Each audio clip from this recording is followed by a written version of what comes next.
Are they children who've been to school and dropped out, which is true in many countries? Are they children who have been to school at the wrong age, found it boring and not in the right language group, things like that? Are they children who are too far from school?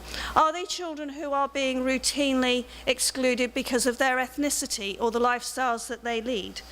If we know that at a country level, we are in a much, much better position to do what we have talked about through the course of this conference, which is target our efforts, be more equitable, give opportunities to those children who are furthest behind at the country level to get into school and to have a fair chance to learn.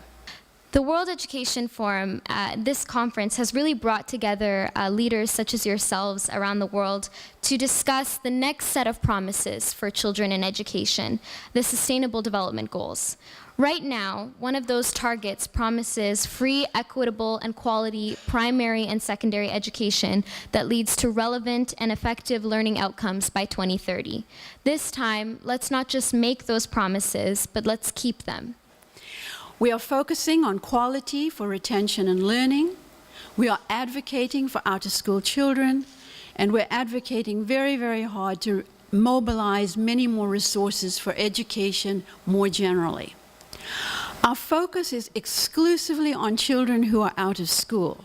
We do this by recognizing and investing in what works, by selecting partners with experience and community roots, and addressing the barriers that children face.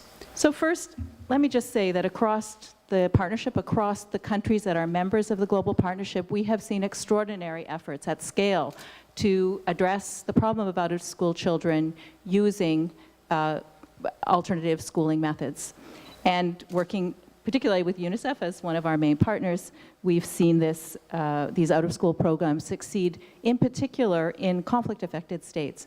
And I just want to highlight Afghanistan, South Sudan, and Somalia as examples of countries in which extraordinary efforts have been made to provide opportunities for children in crisis situations.